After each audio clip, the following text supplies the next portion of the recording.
बिस्मिल्लाहिर्रहमानिर्रहीम। अस्सलामु अलैकुम। हमारे चैनल सीरतुन्नबी में आप सबका वेलकम करते हैं। हमारे प्यारे नबी मोहम्मद मुस्तफ़ा सल्लल्लाहु अलैहि वसल्लम के ज़िंदगी के वाक़यात पैदाइश से लेकर वफ़ात तक हम आप सबको वाकिफ़ करवाएंगे। हमारे प्यारे नबी मोहम्मद मुस्तफ़ा सल्लल्लाहु अलैहि वसल्लम के सीरतुन्नबी का घरों में पढ़ना और सुनना हमारे घरों में बरकतें राहतें आएंगे। इंशाअल्लाह हमारे घरों से परेशानियाँ और मुसीबतें दूर होगी। आप सबसे गुजारिश है कि हमारे चैनल सीरतुन्नबी को सपोर्ट कीजिए और ज़्यादा से ज़्यादा इस वीडियो को उम्मत मुस्लिमा तक पहुँचाइए। बिस्मिल्लाहिर्रहमानिर्रहीम। अस्सलामु अलैकुम। चलिए हम आप सबके सामने हमारे प्यारे नबी मोहम्मद मुस्तफ़ा सल्लल्लाहु अलैहि वसल्लम के वाक़यात बयान करते हैं। इस ज़माना में मक्के के करीब हर साल कुछ मेले हुआ करते थे जिनमें बड़े बड़े बाज़ार लगा करते थे और दूर दूर तक ताजिर इसमें दुकानें लगाने आते थे। इन मेलों में से एक मशहूर मेले का नाम उकास था। इसमें सब कबीलों के लोग आते और अपने साथ ऐसे ऐसे शेर लेकर लाते थे जिनमें अपनी और अपने ख़ानदानों की बड़ाइयाँ होती थी। आकाश में आकर ये लोग जत्थे बना कर बैठते और इन नज़में पढ़ते। इन्हीं बड़ाइयों की वजह से कभी कभी इनमें आपस में ज़बरदस्त लड़ाई हो जाया करती थी।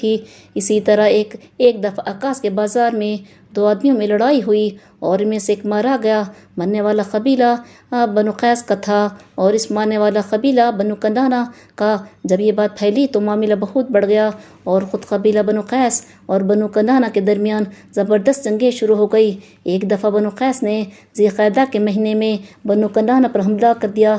इस पर सारे अरबों को बहुत रंज हुआ। इस वास्ते के इस ज़माने में ज़िलक़ादा, ज़िलहज और मुहर्रम और रजब ये 4 महीने ऐसे थे कि इनमें लड़ाई झगड़ा बिल्कुल हराम था। इन महीनों को अरब अशहर हुर्म के कहते थे जिसका मतलब है एहतराम वाले महीने।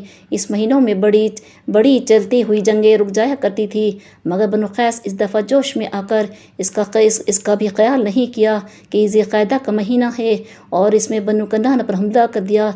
इसीलिए जंग का नाम हर्ब फजार पड़ गया, यानी गुनाह और सरकशी वाली जंग। मगर जंग के बढ़ने से पहले लोगों ने बीच बचाव करा दिया और लड़ाई रुक गई। कुरैश का इस जंग से ये ताल्लुक़ था कि वो बनु कनाना के महदे ब्रदर थे, यानी आपस में ये महदा था कि हम कभी जंग नहीं करेंगे बल्कि जंगों में एक दूसरे की मदद करेंगे। इसलिए वो बनु कनाना को मदद दे रहे थे। चंद साल बाद शव्वाल के महीने में बनु कैस ने फिर बनी कनाना पर हमला किया और अब के उन्होंने कुरैश पर भी चढ़ाई कर दी। इस पर कुरैश भी भड़क उठे और उन्होंने फ़ौरन जंग की तैयारी शुरू कर दी। इस वक्त हुजूर भी जवान हो चुके थे, इसलिए आपको भी इस लड़ाई में शिरकत करनी ज़रूरी थी। चुनांचे आप भी कबीला कुरैश के साथ मैदान जंग में तशरीफ़ ले गए। इसमें आपके सब चचा भी शरीक थे। अगरचे हर्ब फजार में हुजूर सल्लल्लाहु अलैहि वसल्लम शरीक हुए थे, मगर आपने लड़ाई में हिस्सा नहीं लिया बल्कि सिर्फ अपने चचाओं की हिफाजत फरमाते रहे। इसी तरह ये पहला मारका है जिसमें हुजूर शरीक हुए। इसी तरह आपकी नौजवानी के ज़माने में एक दूसरा अहम वाक़या हल फजूल है जिसमें ख़ुद हुजूर सल्लल्लाहु अलैहि वसल्लम शरीक हुए।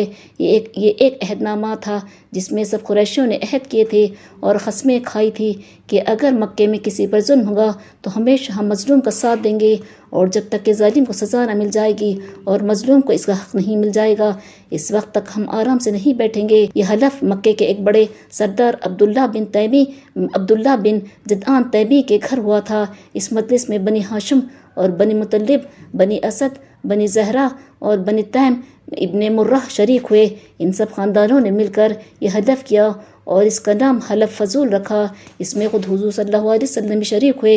इस वक्त आपकी उम्र मुबारक 20 साल से कुछ ज़्यादा हो चुकी थी। यह मामला मुस्लिमों और मुसीबतों की मदद का था जो ख़ुद आपका असल जज्बा था। आप हमेशा गरीबों और मुसीबतों के दुख दर में काम आते थे, इसलिए आपने बढ़ चढ़ कर इस मजलिस में हिस्सा लिया। अब हम इस वाक़े को ख़त्म करते हैं। इंशाअल्लाह हम नेक्स्ट वीडियो में इन वाक़यात को बयान करेंगे। अगर हमारी वीडियो आप सबको पसंद आई तो लाइक शेयर करिए और सब्सक्राइब करिए। अल्लाह हाफिज़।